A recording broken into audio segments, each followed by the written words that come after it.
Bismillahirrahmanirrahim. Assalamualaikum warahmatullahi wabarakatuh. Alhamdulillahirabbil alamin. Wa bihi nasta'inu ala umuri dunya waddin.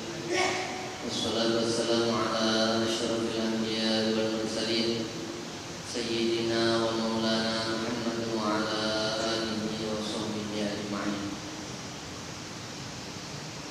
Ana Aisyah radhiyallahu anha qalat qala Rasulullah sallallahu alaihi wasallam inna atyaba ma akala ar-rajulu min kasbihi wa inna waladahu min kasbihi.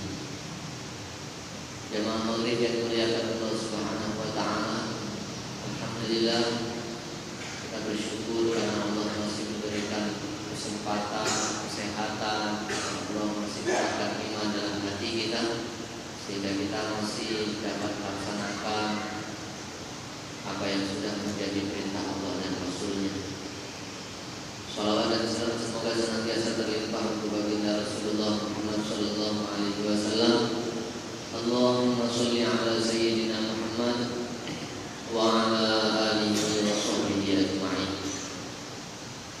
Jemaah maghrib, Nabi telah menyampaikan bahwa inna atyaba ma akala ar-rajulu min kasbihi wa inna waladahu min kasbihi.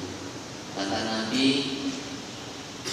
bagi seorang yang paling baik untuk dimakan adalah dari hasil jerih payahnya. Makanan yang terbaik yang dimakan oleh seseorang adalah hasil jerih payahnya sendiri. Dan kata Nabi, wa inna waladahu min kasbihi, dan anak adalah termasuk dari jerih payahnya. Jadi ketika seseorang masih mampu untuk berusaha, maka makanan yang terbaik yang dimakan oleh seseorang adalah dari usahanya sendiri. Ketika dia sudah tua, sudah tidak mampu berusaha, maka makanan yang terbaik adalah makanan yang didapat dari anak-anaknya. Jadi pertama, kalau manusia itu masih dalam kondisi kuat, bisa berusaha, maka makanan yang terbaik adalah makanan dari jerih payahnya sendiri.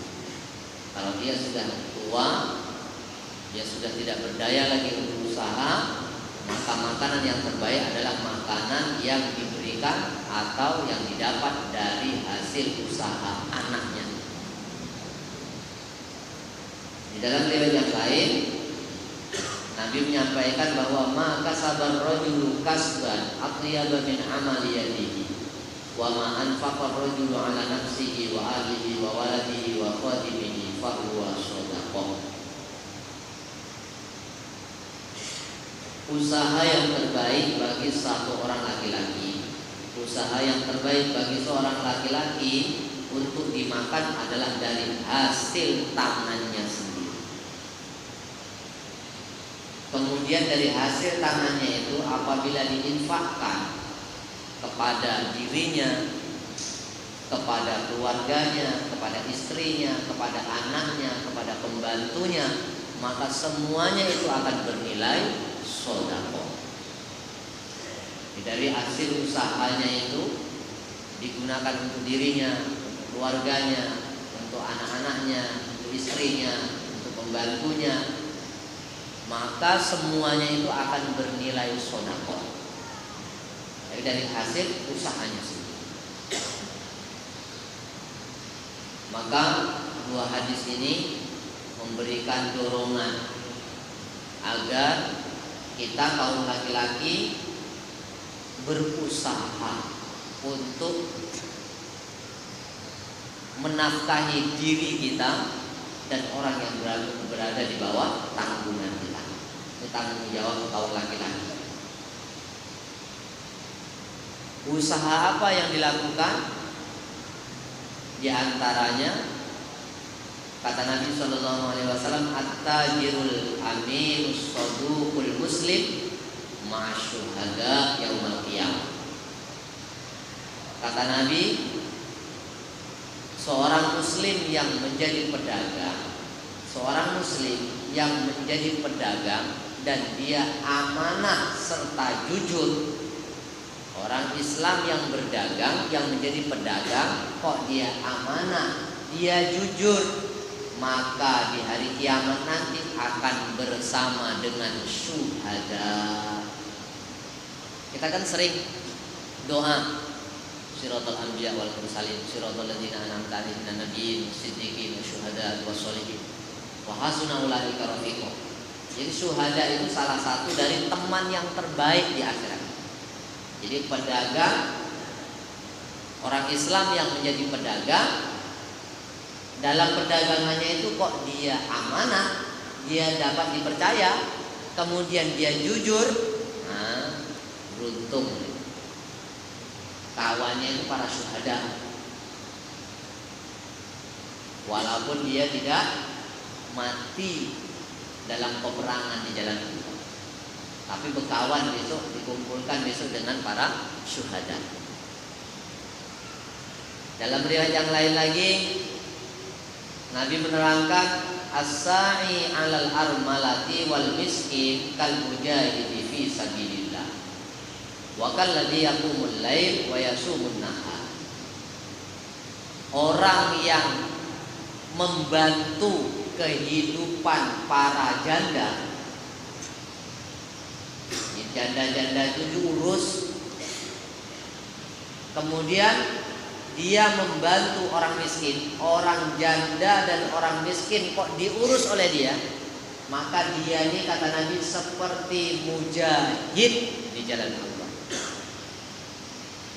Seperti mujahid di jalan Allah Subhanahu wa taala. Mujahid itu orang yang berjuang. Orang yang berjuang di jalan Allah, orang yang mengurus para janda dan orang miskin, maka dia akan memperoleh derajat seperti mana orang yang berjuang di jalan Allah.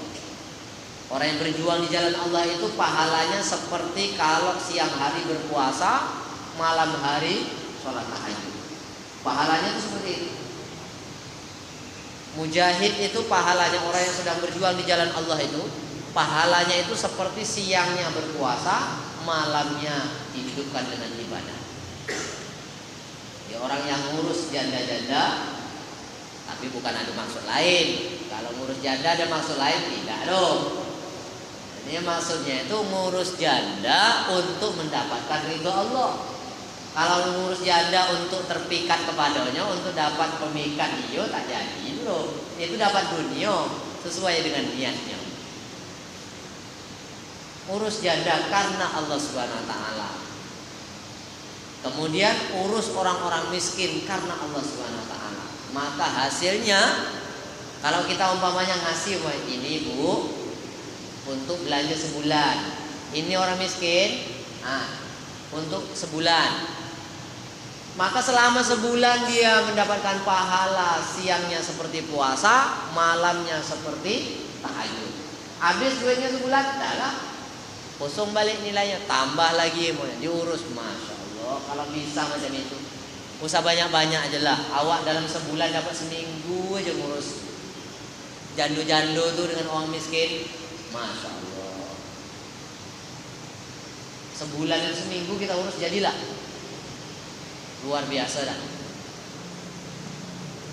Kemudian di dalam riwayat yang lain, Nabi juga menyampaikan, kata Nabi ketika itu para sahabat kunna fi majlis, kami kata para sahabat sedang berada di majlis, faja'an Nabi, maka Nabi sallallahu alaihi wasallam datang, wa ala ra'sihi atharu ma'in, di kepala Nabi ini ada mengalir air, menetes air.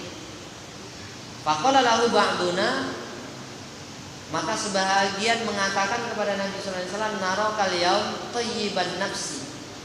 Kata sebagian sahabat mengatakan, aku nengok hari ini ya Rasulullah, engkau nampak bahagia. Nampak hari ini engkau bahagia ya Rasulullah. Kata Nabi sallallahu alaihi wasallam, ajal, betul, aku hari ini memang bahagia. Alhamdulillah, segala puji bagi Allah. Tsumma afadhal qaum fi dzikril ghina. Kemudian di antara majelis tadi, kalau orang-orang yang duduk di majelis ini tadi, cerita-cerita tentang bab kekayaan, tentang orang kaya. Sampailah Nabi SAW bersabda, la ba'sal ghina liman ittaqo. Orang yang bertakwa tak apa-apa jadi kayo. Bukan orang kayo jadi takwa, bukan. Sebaiknya orang yang bertakwa itu jadi kaya. Jadi tidak apa-apa kata Nabi, orang yang bertakwa itu menjadi kaya, tidak apa-apa. Wasihhatu liman ittaqo khairum minal ghina. Kata Nabi, bagi orang yang bertakwa, sehat itu lebih penting daripada kaya. Bagi orang yang bertakwa itu kaya tidak apa-apa kata Nabi. Tapi bagi orang yang bertakwa lebih baik lagi sehat daripada kaya. Dia bertakwa, kaya tapi sakit-sakit, apa yang terjadi? Ajab. Kadang nak sembahyang, kawan bisa dapat pahala sempurna umpamanya kan. Ya dia cuma dapat duduk kadang, dapat pahala separuh. Kalau dia sakit, dia nak silaturahmi, nak buat amal-amal yang lain payah.